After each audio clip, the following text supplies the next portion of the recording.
BJP কোনো হলঠেকত পেলাব নোৱাৰে মই আজি ক'লোঁ আৰু এটা কথা ক'লোঁ যি বিজেপিক ভাল পায় বিজেপি হৈ কাম কৰি যাব আৰু যিয়ে দেখিছে যে মই বিজেপিত অংক নিমিলে এইটো তেওঁলোকৰ পাৰ্চনেল ভিউ কোনো বিধায়কে দল ত্যাগ নকৰে সকলো বিধায়ক দলত আছে চৰকাৰত কোনো বিসম্বাদ নাই দলত কোনো বিসম্বাদ নাই প্ৰাক্তন বলিং চিটিৰ নাম ওলাইছে আৰে বলিং এছাম মানে সকলো সাংবাদিক নকওঁ দেই মই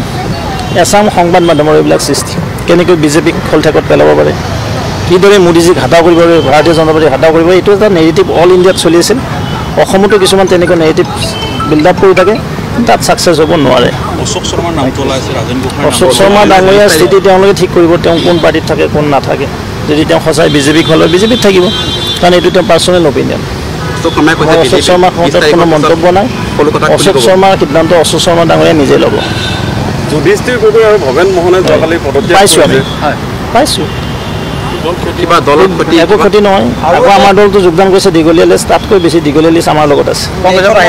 মানে আপুনি কেইবাটা দল ওলাইছে সেই খবৰসমূহ মিছা বুলি ক'ব বিচাৰিছে মই মিছাও নকওঁ সঁচা নকওঁ এইটো তোৰ পাৰ্চনেল অপিনিয়ন যিখিনি খবৰ ওলাইছে আপুনি কোনটো চেনেলত থাকিব আপুনি নিৰ্ভৰ কৰিব নহয় জানো মানে দল ত্যাগ কৰিব পাৰে আৰু কোন মই ক'লোঁ কি এইটো it is your opinion personal opinion কংগ্ৰেছৰ কথা কৈছে কিন্তু কিছুমান মিলিছে কৈ আছিলে ধৰি ৰখাটো আপোনালোকে নাই আমি আমাৰ দলত আছোঁ আমাৰ দলত ডিচিপ্লিন আছে ডিচিপ্লিন যোনে ভংগ কৰিব মই ৰাজ্যিক কাৰ্যসভা অনুষ্ঠিত কৰাৰ কথা আছিলে যিহেতু সমগ্ৰ ৰাজ্যখনতে বান প্লাবিত হৈছে আৰু বানৰ যি তাণ্ডৱ আৰু লগতে কেইবাজনো ব্যক্তি প্ৰাণহানি হৈছে জীৱকুলৰ ক্ষতি হৈছে লাইফ ষ্টকৰ ক্ষতি হৈছে বহু গৃহহাৰা হৈছে এই গোটেইখিনি কথা সংগঠনৰ মুৰব্বী হিচাপে চৰকাৰৰ মুৰব্বীৰ লগত আমি আলোচনা কৰিলোঁ আৰু পৰৱৰ্তী সময়ত আমি কেতিয়া আমাৰ ৰাজ্যিক কাৰ্যনিৰ্বাহী সভাখন অনুষ্ঠিত কৰিম এই বিষয়ৰ আলোচনা হ'ল যিটো কথা হৈছে জনসংঘ 1951 চনত পণ্ডিত দীনদয়াল উপাধ্যায় ডক্টৰ শ্যামাপ্ৰসাদ মুখাৰ্জী অটল বিহাৰী বাজপেয়ী সুন্দৰ সিং ভাণ্ডাৰী নানাজী দেশমুখ কুশাভাও থাকে এইসকল মহান নেতাৰ সান্নিধ্যত তেতিয়াৰ ৰাষ্ট্ৰীয় স্বয়ংসেৱক সংঘৰ এই পুৰোধা ব্যক্তিসকলে জনসংঘ গঠন কৰিছিলে আৰু 1977 যেতিয়া জনতা পাৰ্টি গঠন হ'ল জনসংঘ প্ৰজা ছ'চিয়েলিষ্ট পাৰ্টি আৰু জয়প্ৰকাশৰ নেতৃত্বত যি আন্দোলন হৈছে তাৰ পৰা জনতা পাৰ্টি গঠন হৈছিল আৰু পৰৱৰ্তী সময়ত যেতিয়া আমাৰ সংঘৰ স্বয়ংসেৱকসকলক সুধিছিল যে আপোনালোকে সংঘত থাকিব সংঘৰ আইডিঅলজিত থাকিব নে জনতা পাৰ্টিৰ লগত থাকিব তেতিয়া অটলজীয়ে কৈছিল যে আমি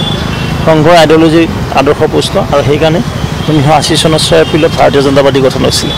আৰু এতিয়া সমগ্ৰ ভাৰতবৰ্ষত ভাৰতীয় জনতা পাৰ্টি আছে জনসংঘ নাই বিজেপিক ভাল পায় বিজেপি হৈ কাম কৰি যাব আৰু যিয়ে দেখিছে যে মই বিজেপিত অংক নিমিলে এইটো তেওঁলোকৰ পাৰ্চনেল ভিউ কোনো বিধায়কে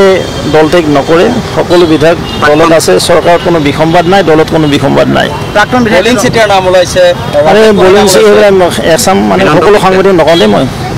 এছাম সংবাদ মাধ্যমৰ এইবিলাক সৃষ্টি কেনেকৈ বিজেপিক হলঠেকত পেলাব পাৰে কিদৰে মোদীজীক হাতাও কৰিব পাৰে ভাৰতীয় জনতা পাৰ্টিক হাতাও কৰিব এইটো এটা নেগেটিভ অল ইণ্ডিয়াত চলি আছিল অসমতো কিছুমান তেনেকুৱা নেগেটিভ বিল্ড আপ কৰি থাকে তাত ছাকচেছ হ'ব নোৱাৰে অশোক শৰ্মাৰ নামটো ওলাইছে ৰাজেন গোহাঁই অশোক শৰ্মা ডাঙৰীয়াৰ স্থিতি তেওঁলোকে ঠিক কৰিব তেওঁ কোন পাৰ্টিত থাকে কোন নাথাকে যদি তেওঁ সঁচাই বিজেপিক হ'লে বিজেপিত থাকিব কাৰণ এইটো তেওঁ পাৰ্চনেল অপিনিয়ন অশোক শৰ্মাৰ ক্ষেত্ৰত কোনো মন্তব্য নাই অশোক শৰ্মাৰ সিদ্ধান্ত অশোক শৰ্মা ডাঙৰীয়াই নিজে ল'ব যুধিষ্ঠিৰ গগৈ আৰু ভৱেন মোহনে যোৱাকালি পদত্যাগ পাইছোঁ আমি পাইছোঁ কিবা দলত একো ক্ষতি নহয় আকৌ আমাৰ দলটো যোগদান কৰিছে দীঘলীয়া লিষ্ট তাতকৈ বেছি দীঘলীয়া লিষ্ট আমাৰ লগত আছে মানে আপুনি কেইবাটা দল ওলাইছে সেই খবৰসমূহ মিছা বুলি ক'ব বিচাৰিছে মই মিছাও নকওঁ সঁচা নকওঁ এইটো তোৰ পাৰ্চনেল অপিনিয়ন যিখিনি খবৰ ওলাইছে আপুনি কোনটো চেনেলত থাকিব আপুনি নিৰ্ভৰ কৰিব নহয় জানো মানে দল ত্যাগ কৰিব পাৰে আৰু কোন মই ক'লোঁ কি এইটো it is your opinion personal opinion কংগ্ৰেছৰ কথা কৈছে কিন্তু কিছুমান মিলিছে কৈ আছিলে ধৰি ৰখাটো আপোনালোকে নাই আমি আমাৰ দলত আছোঁ আমাৰ দলত ডিচিপ্লিন আছে ডিচিপ্লিন যোনে ভংগ কৰিব মই